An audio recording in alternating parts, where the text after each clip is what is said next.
complete audio transcript of a channeling session featuring Ra, authors of The Law of One. The session was held by L Research in December 2023. We are Core, and we greet this circle, and the love and in the light of the one infinite Creator. We wish to express our appreciation for the honor of being called to join you in this circle of seeking. Before we move on to this intended practice for the circle, we would still offer our usual request or disclaimer. We do not prescribe a strict spiritual path for you to follow, but instead wish to offer our perspective so that you may relate to it on your own terms. At this time, we would ask if there is any particular query to which we may respond. Thank you, QO, for being with us and for those opening thoughts. I'll start with a more general question and ask, what is the relationship between the instrument's own knowledge base and the content that is channeled through the conscious mind from you as the source? We are QO and are aware of the query, my brother. We find that this query explores a dynamic of personal interface, not just with another source and the act of channeling, but in a way that allows us to explore the notion of how your minds can be both individual to you and expand beyond you in a greater sense. In the way that this query is formed, you reference a particular personal knowledge base that might be unique to the individual who is performing this act of channeling. This is what you might call the inner circle of your knowledge. Those things that have been gathered and collected within your very finite experience within your incarnation that you, as an individual with a personality shell that explores this illusion in a very particular way, have gathered and deposited into your repository of knowledge. When performing an act such as channeling in which you are attempting to connect to a source external to this very individual self, these things do play a significant role in how you can connect, for they form much of the illusory self that exists within the illusion. When you are performing this act of channeling, you are entering into it with this personality shell. But as we understand it, we are attempting to relax this personality shell and find openings within it that allow for the infusion of something external to that. But it is through this personality shell that you are even able to come to this act of channeling. It is from within this illusory self that you have made the decision to seek outside of you, and so there is a great deal of orientation of the self and the experience and knowledge that the self contains that is involved in this outreaching. And this outreaching and how it is oriented by this experience forms the channels through which information or inspiration can travel.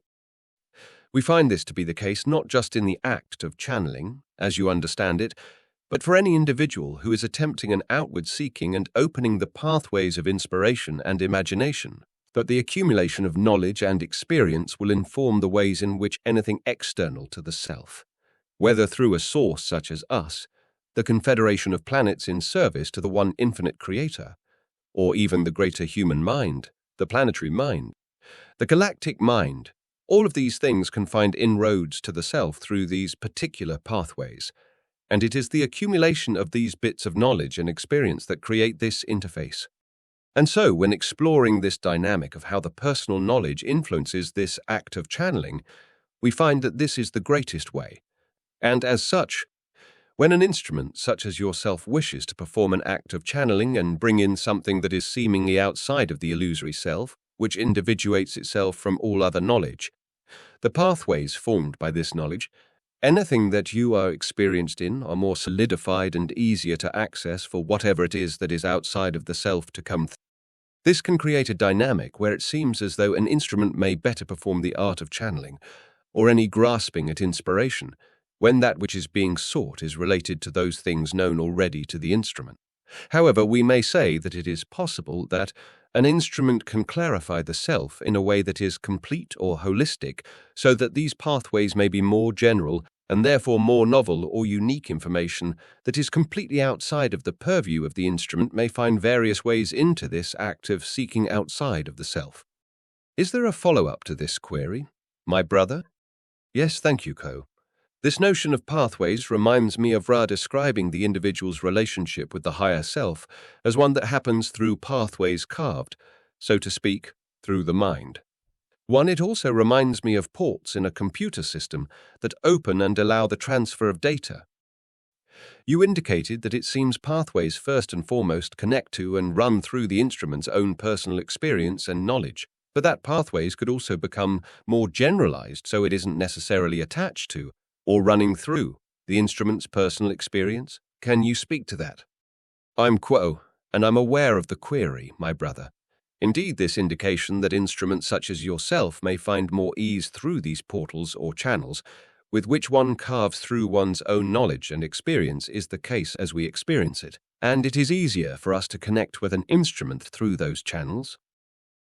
The act of generalizing these channels, or broadening them, so that more novel or unique information may come through is primarily, from our point of view, an act of will and faith and some practice, for there is much about this process of channeling that requires a certain structure of belief, the belief that it is indeed possible, that it is effective, and that what is happening in this process is at least meaningful in the moment to the instrument.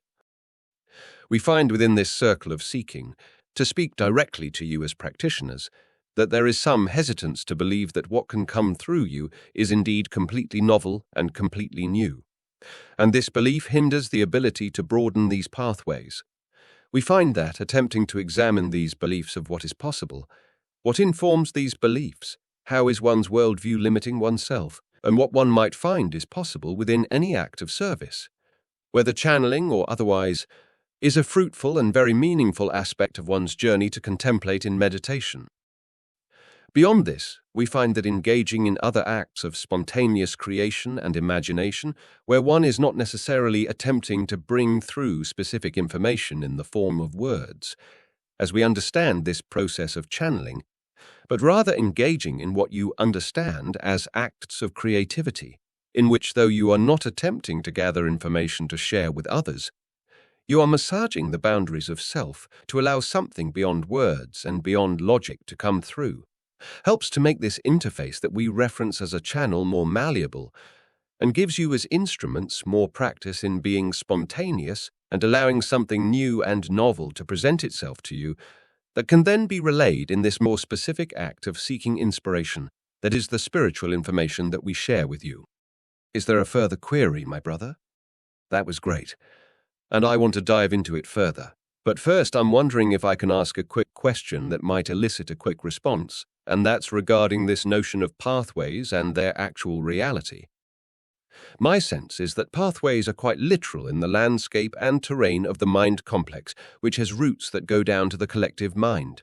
But through that landscape and terrain, geometry of the individual mind, which goes down into the collective mind, these are actual channels, actual pathways, the actual circuits, so to speak, or lanes that run through this mental landscape. Would you say that's true? I'm Quo, and insofar as any aspect of your solidified experience as an individual mind UPS, that sees itself as only one part of the whole creator, this is true. But we would reiterate that these are, in a meaningful way, illusory pathways. This is not to denigrate the meaning behind them, for this dynamic of how these pathways are formed and how they inform your experience as an individual are quite intentional and an aspect of your archetypical mind as very carefully designed by your sublogos. Is there a further query? My brother? Yes. To pursue this inquiry of how these pathways are broadened, generalized and opened, I think back to the genesis of our current lineage of channeling.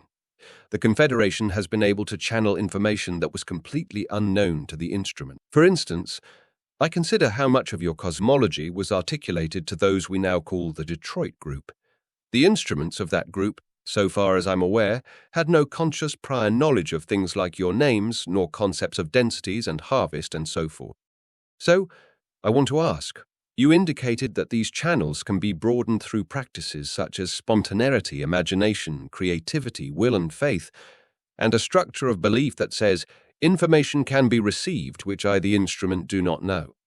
Was that at play with this group, the Detroit group? Did they have a certain openness, a certain faith, a belief, even naivety, that allowed this information, allowed those channels within themselves to open to receive all of this new cosmology? I'm Quo, and I'm aware of the query, my brother, and we appreciate the way in which you have structured this query, for it allows us to explore an even deeper and interesting dynamic at play in the process called channeling. We would start by addressing an aspect of these pathways that we referenced earlier in a tangential way, and that is related to what you have called the lineage of channeling that you are a part of, and those who engaged in this process early on in this exploration, and the information that they were able to receive through this process. We would offer a slight clarification that these individuals, while perhaps not directly aware of certain concepts that were able to be channeled in those years, there was nevertheless an awareness within the collective mind of these various ideas. And it was a potent moment, you may say, within the lifetime of these instruments and the cultural movement of spiritual seeking within your society that allowed for these concepts to come through, not just because of our desire to share them with you, but because of our ability to move through these pathways formed not just by the individual, but by the collective mind of your society. These particular ideas that were able to be brought forth were not necessarily completely novel or completely unique to you as a society or a culture. But we were able to, you may say, move the needle somewhat further and oriented this information in a unique configuration to express these ideas in a new context that allows for deeper understanding of the individual that may then further propel the individual to discover new and unique, novel information. To speak further to the seeming differences between those individuals who came before you and your own journeys as they currently stand. There is a very, very different dynamic of culture alive within your society at the present moment, as you understand it. There is much that assaults your senses, and much technology that was only in its formative stages in those what you would call early years of this experiment, that has been honed and refined in order to capture these pathways of the self and imagination. We find within your current culture a much more difficult prospect to engage in spontaneous creation, for much of your attention is drawn by forms of media and technology that tends to constrict these pathways. And this is not a difficulty that those who came before you had to contend with as they were first learning this art of channeling. And so it came more naturally, you may say, and there was not a necessary effort to free oneself from these bounds imposed upon you, seemingly, by these forms of technology and media. So we find that it may take a more intentional effort upon your part to attempt to enter these states of spontaneous creation, to free the mind from those things that are attempting to grab it, to grow in awareness of how your attention is now seen, more than in previous times in your society, as a commodity to be captured and traded. But we do find that it is well within the individual will of any mild-dufty spirit complex to learn of this dynamic and free oneself from these binds by realizing their illusory nature. There is an active habit that might create some difficulty in this process, but all that is needed to make the shift is contained within the individual. And one may find this seeming freedom by refining those processes of will and attention, primarily through the act of acquiring and persisting in a practice of meditation. Any kind of meditation that allows one to become aware of one's own mind and the turbulence that it may contain, and attempt to silence and still it. If such is done, then the act of realizing those things within your environment that vie for your attention and engaging with them in a more conscious way becomes a much greater and easier prospect. Is there a further query, my brother? So you're recommending that we remove the apps from our phones? Gotcha. That was illuminating. You described how these pathways between the seeming individual and the channeled source, illusory though they and all things ultimately are created not just through the individual's personal biographical experience and knowledge, but through the collectivism, and how that collective landscape had features in place during the 1950s, within which the Detroit group began its operation, that allowed you to speak, rather that allowed you to transmit your frequency, and allowed those instruments to receive it. At least this was one key part. So when I consider our individual and collective landscape now, particularly those of us at L Research, who are the inheritors of now over 4 decades of conscious channeling, and who are on the other side of the ray contact, I see a whole universe now that's been made conscious, that has been read and studied and contemplated over and over. That has become internalized and become a part of the self. Could you discuss the strength-weakness of this landscape that currently constitutes our individual and collective selves? I am Quor, and I'm aware of the query, my brother. There is indeed, as we understand.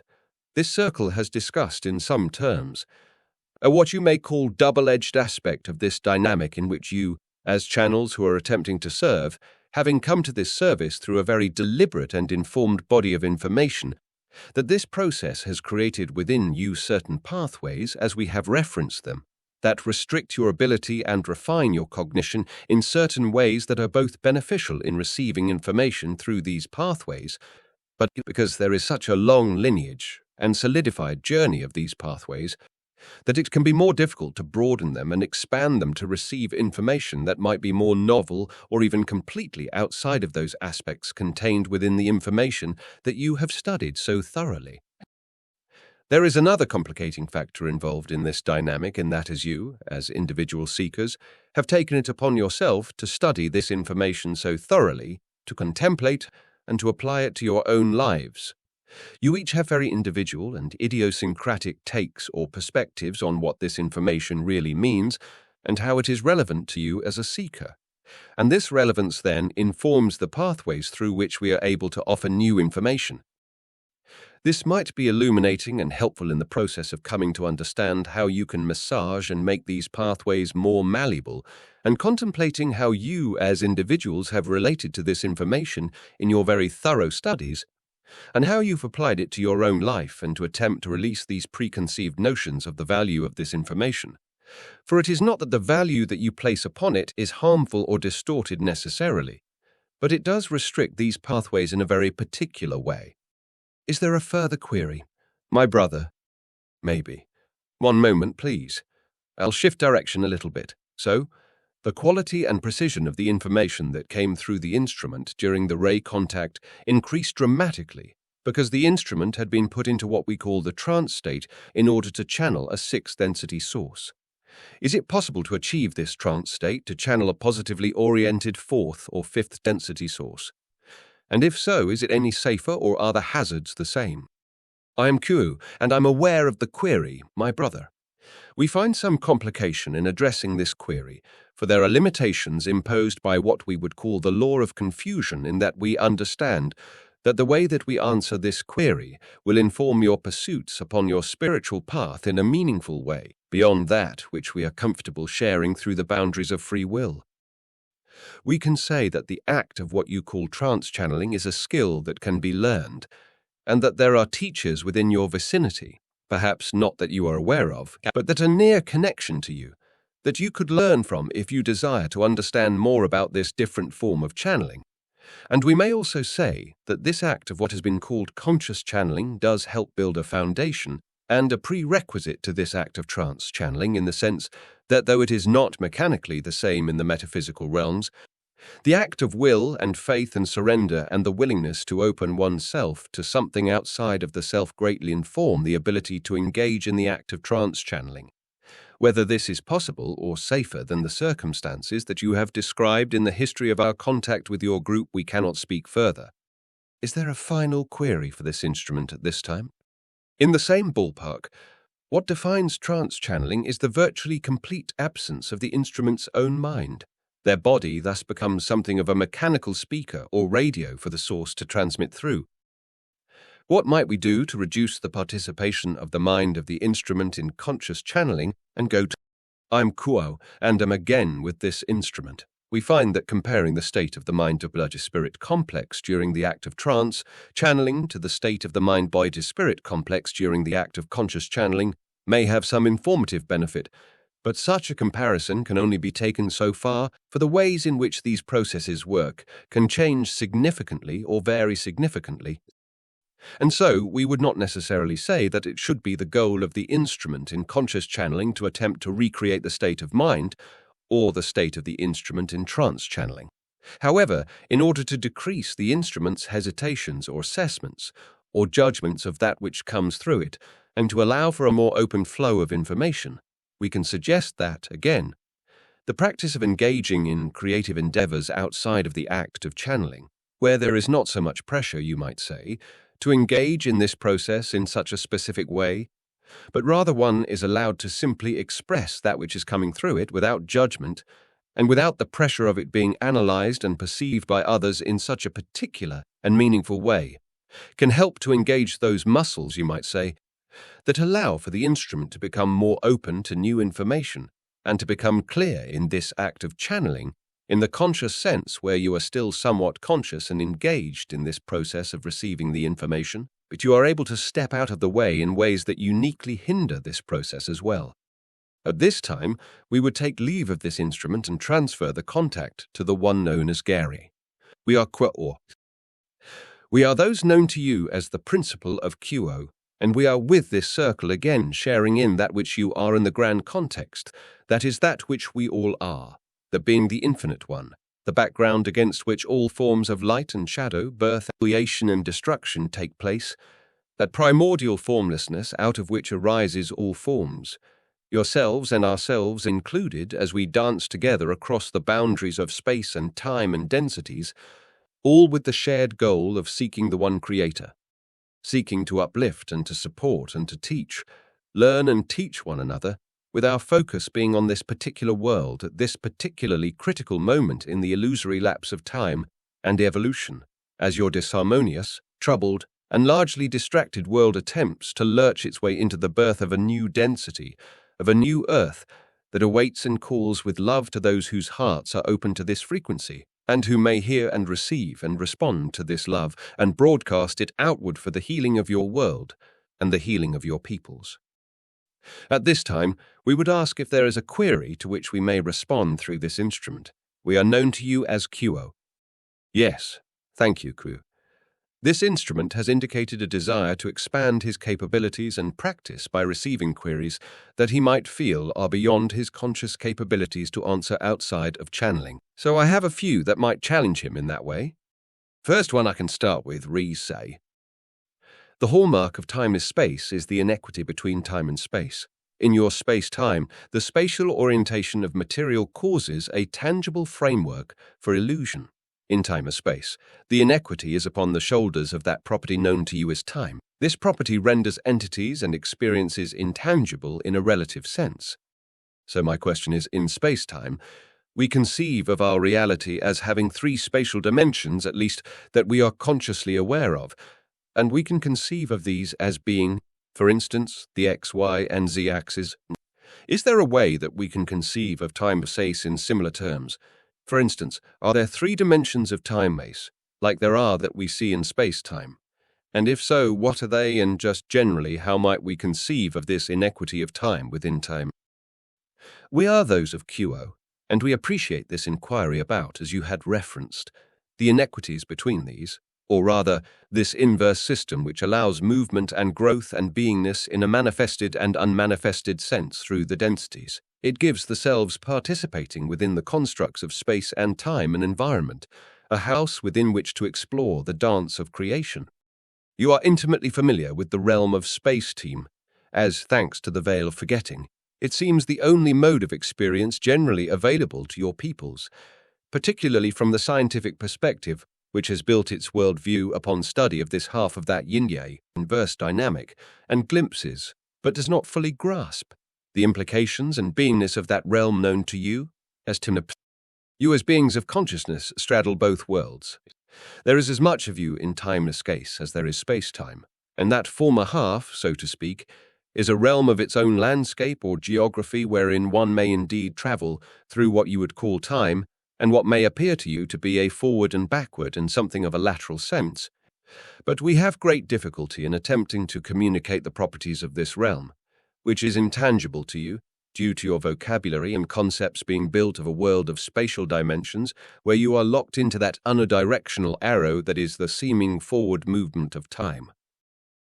There is a unique interface between these two realms which, though not within your present sciences, may somewhat be analogized to the coordinates with which you use in the sense of the GPS and the map which pinpoints locations. We find difficulties as things such as location may be something of a misnomer when applied to the time-space realm, for location and the spatial sense is much more limited in the realm of time-space. But through the movement of consciousness, there can be a traverse of time within the realm of time-space as it is known to you.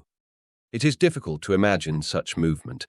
It is not as simple as imagining traveling forward in time from a place of space-time or traveling backward in time from the standpoint of space-time, but that one can move in the sense of moving through the realm of time-space is possible.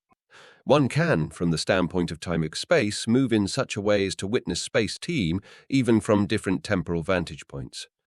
There are properties which may be discovered by the traveller of this realm, which, though it lies on the other side of the veil which you seem to exist only on one side of, it is nonetheless open to you through certain doors or means of penetrating the veil, particularly through disciplined work in consciousness and the disciplines of the personality. Much may be explored, experienced, and learned in this time-space around we correct this instrument as we transmit these thoughts. This instrument attempts to bring the focus back to the question of the analogy of the three dimensions of space upon its own, not taking into account time, which some of your scientists posit is the fourth dimension of space. And we find a difficulty in conceptual understanding and lack of vocabulary to speak to how a similar system may be mapped into time-space to illuminate your thinking. May we ask if there is another query, my brother? Yes, thank you.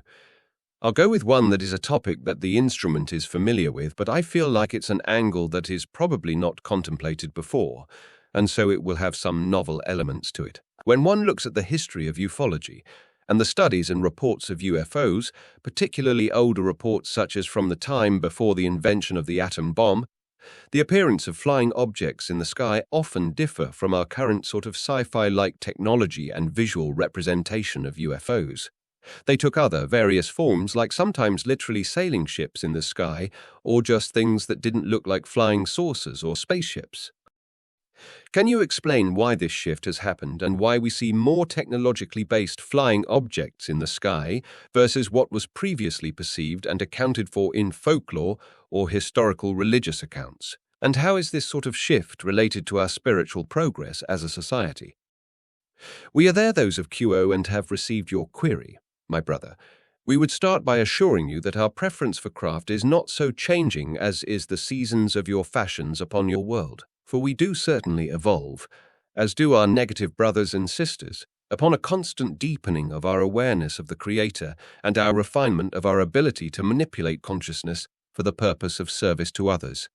Whether that is an outer technology or an inner technology as we learn to use light, and as we ourselves become that light, we do evolve, we do change, but in our interaction with your peoples, the form that the craft takes is not so much indicative of evolving technologies on our end, but rather how we calibrate our service in a way which may, for those of us of the positive polarity, more non-invasively interface with those of your world in a way which also may catalyze and inspire the seeking and the sense of a great mystery of the beyond, of that which is not of this world, but which is within some bounds of understanding.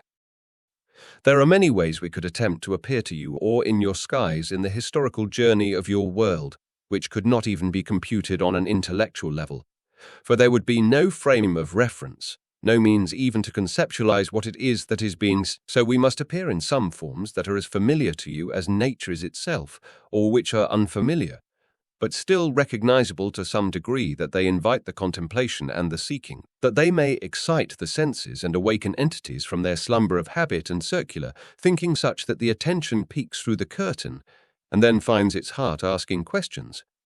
We would ask if you could repeat the latter half of this query. We are those of QO. Yeah, thank you for what you've shared. I guess the latter half is still relevant in that I was wondering what this shift and how you appear, or at least how we perceive you as a culture upon this planet, how that change, or what that change indicates about us on a spiritual level. I guess the intention behind my question is kind of how can we utilize these forms that you appear in as a reflection of ourselves? How can we conceive of them and reflect on them for our spiritual growth? We are those of QO, and we have understood this query, my brother. If one seeker wishes to take into contemplation the evolving nature of these shapes, which we would remind those receiving our words that many such shapes are not those of the Confederation, but are of other, both terrestrial and non-terrestrial sources, as we prefer the least invasive route possible and often seek to operate through other means, such as channeling or the dreams, the seeker may fruitfully consider, just as they would with any marker of change, what it reflects back about the nature of the individual and the collective consciousness. Does this changing craft indicate a greater openness or a greater closedness to this phenomenon? Do these craft indicate an increase in the sophistication of the thinking of your peoples? We would, as in the case of the dream, ask the subject what comes up for them. What are the feeling tones? What thoughts arise? As they contemplate the role and appearance and impact of these things which seem to appear in your world, what opportunities for a service do such phenomena open? What implications does it have for the societal worldview? Neurosciences, philosophies, religions? What might be learned or understood in some aspects of how and to whom and to where such things manifest? Just as is the natural world around you, so too is the world beyond the second and third density, or beyond your space-time, offering always reflections and clues and messages about the nature of reality, about its boundaries and what lies beyond. The appearance of such phenomena are not accidental and are even more conscious and more intentional than is the second density being who may cross your path at the right moment. This is true for both those who would enslave and control and those who would seek to empower with love, non-judgment, and acceptance. May we ask if there is another query? We are those of QO. Yes, thank you very much. I do have another one, along the same lines that, I think, hopefully does the job of testing the instrument in the way that he's hoping to be tested. I appreciate the references, as you just mentioned, to the fact that not all what we describe as UFOs or craft are of the Confederation, and that there is a negative influence also attempting to interact with us. In my recent sort of foray into this resurgence of interest in UFOs among both government and other academic institutions, I have been wondering about that dynamic a lot and my desire. As I see this growing interest in UFOs from more traditional sources, such as academic institutions, I think a lot about the attempt by the Orion Empire to influence through their own appearances. So I'm wondering if you could offer any guidance on how to conceive of this new resurgence of interest in UFOs and how people contemplate them, because I'm noticing that it is challenging our institutions and causing a catalyst of sort of breaking things open, which the Confederation's desire would be to break things open in a positive way. But I imagine the Orion desire would be to break things open in a way that is more chaotic. So is there any advice that you can offer to help guide the more traditional view of UFOs in terms of the academic institutions, and how we as a society can sort of orient ourselves to the difference between positive and negative appearances of UFOs and how we conceive of them? We are those of QO and have received and appreciate this far-reaching and multifaceted query, which on our own level, even outside of channeling, challenges us in terms of how best to approach and relate to and serve your people, as your peoples are a highly volatile one. It is quite difficult to predict what mode of service would be most efficacious for us and for you in eliciting a greater awakening to love and to the powers of non-judgmental acceptance. That is the key to working together, that you may, as a society, participate more directly and consciously in the universe, in your neighborhood with and among other sources of intelligence, that you may finally breach your isolation. It is difficult for us, and made all the more challenging that, as you know, we too have a loyal opposition who, for every act we seek to make, seeks themselves a counteraction, their objectives being to wield and preserve power where it can be exercised by those of the elite to reduce transparency, to sow seeds of that confusion that blends with fear and paranoia such that power used in the dominating sense can be exercised. Those of our negative brethren have quite a fertile field within which to exercise their machinations in this regard, as your governmental powers, corporate, and military authorities have worked to keep such understandings undisclosed to your peoples, creating an ambience of misinformation, disinformation, and true information that becomes very difficult for your discerning minds to navigate through, and to know into which category or categories any particular piece of data may fall. It is a fraught landscape for both, or rather all parties, those of your world and those of the higher densities, both positive and negative. That which the positive polarity seeks to break, to use your term, is that which keeps the self enslaved to concepts and limited ideas about who and what the individual self is, and who and what the societal self is. If those of the positive polarity are to break, it is in service to healing. It is to break those shackles clasped tightly around the wrist or the ankles, or the blinders which the self has placed over the self's eyes. Breaking is not sought to sow chaos or create greater harm, or disintegration such that your peoples lose the capacity for coherency and coherent collective action. Nor at the same time do we necessarily seek to treat your world as fragile. We seek the least interference possible with those of your people that we may safeguard the free will of all involved, that we may not artificially, so to speak, influence the evolution of your peoples and the choices that only your peoples can make. We attempt to operate only within the bounds of the sanction offered by the request for service, which may be articulated by a need, by an awareness, by a broadening of understanding that opens the door for our operation. We have no, so to speak, engineering design, social or otherwise. We have only ourselves to offer, our information, our service, our energies. We have attempted and will continue to attempt offering ourselves in service in this regard. When, if, and how such service is accepted will, of its own, by the nature of such dynamics, create ripples and have consequence for that which, as is true in any evolutionary sense, even minus higher density beings, accepts or resists a new reality. Open-mindedness has not always been the hallmark of your peoples or your institutions.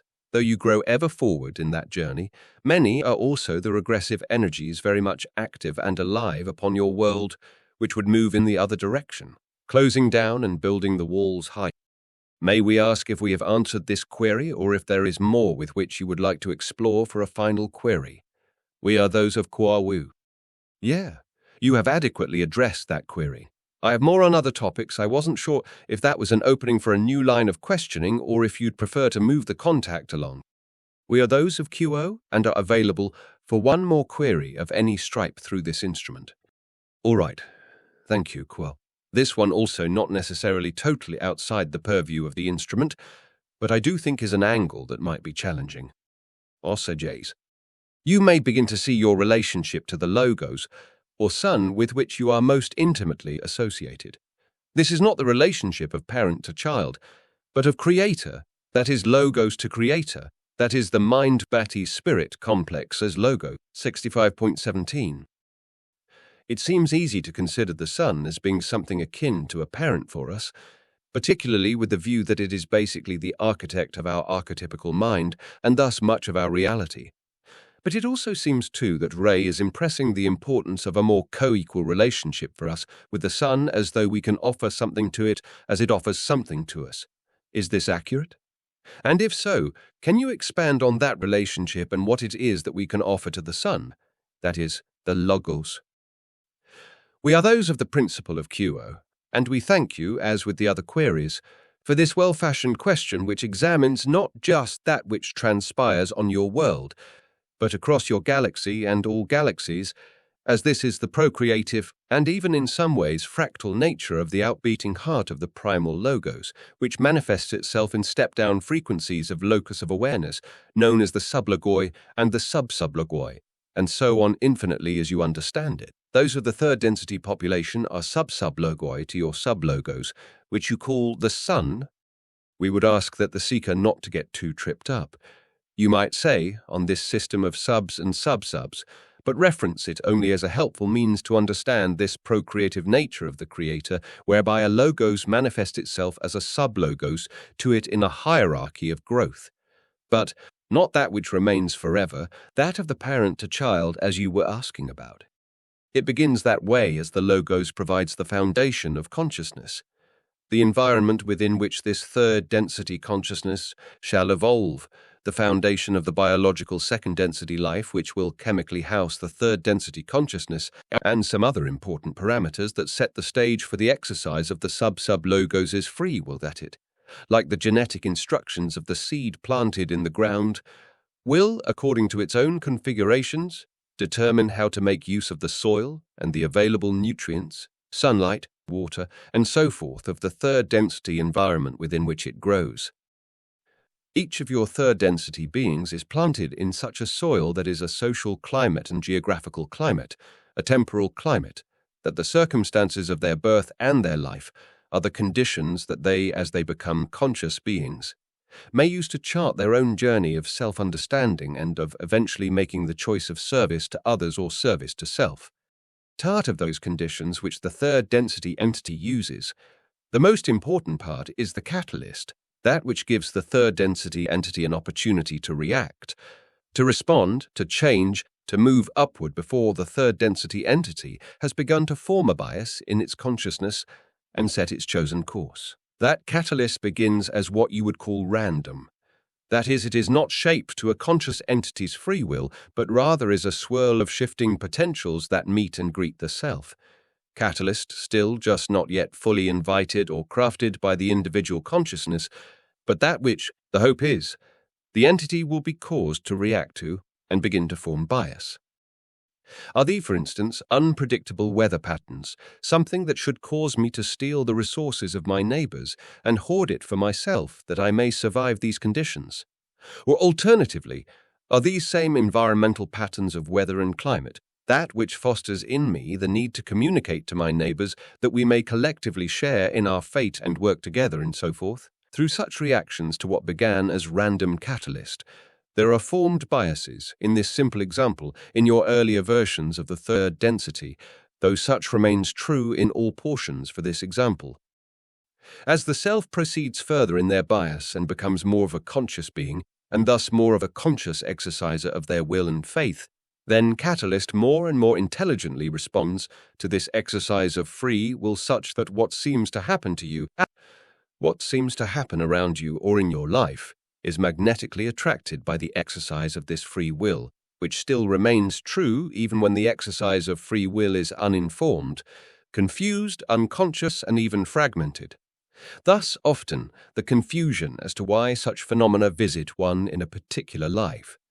The self not understanding the various layers of free will at play, including and especially the pre-incarnational and the subconscious operation of free will. Or it may be attracting or operating in such a way as to create painful conditions that serve as signal to the conscious mind of the work that needs done, and the greater integration of the will being sought.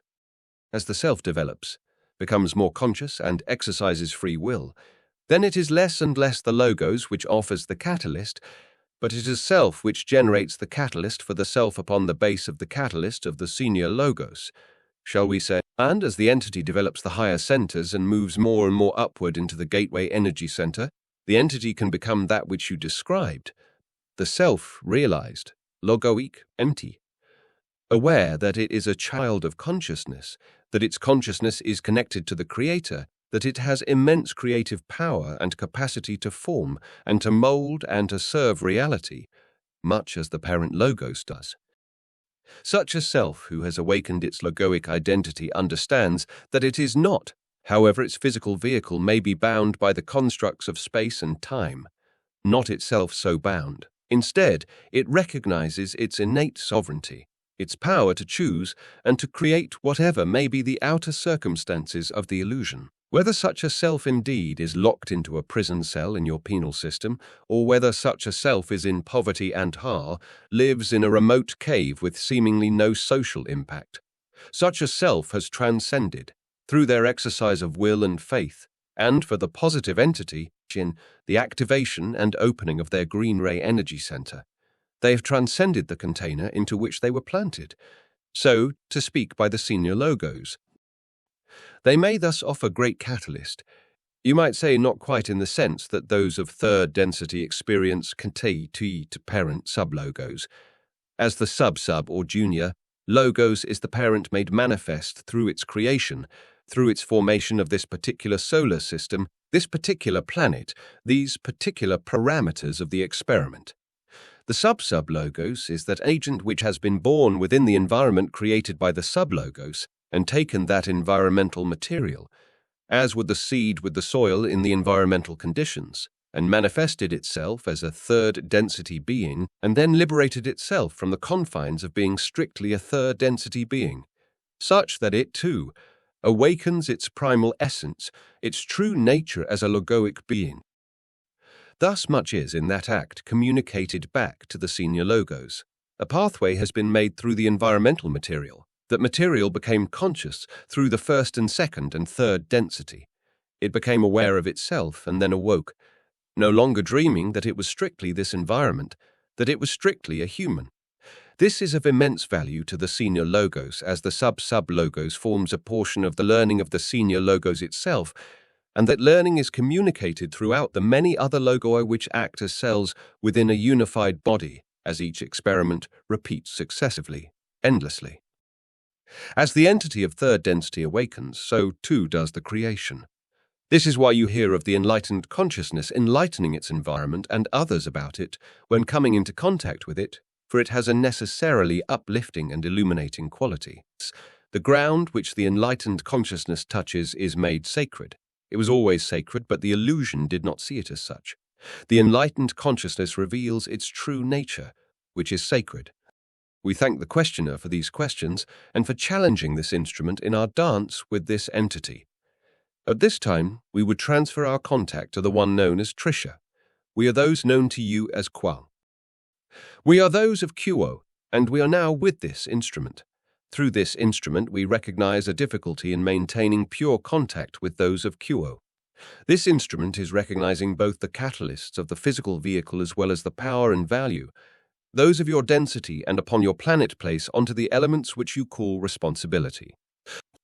This instrument is challenged in this dance between this opportunity to practice this process of channeling and that of the grounded within third density experience. We shall attempt to penetrate more deeply and more purely in our contact with this instrument.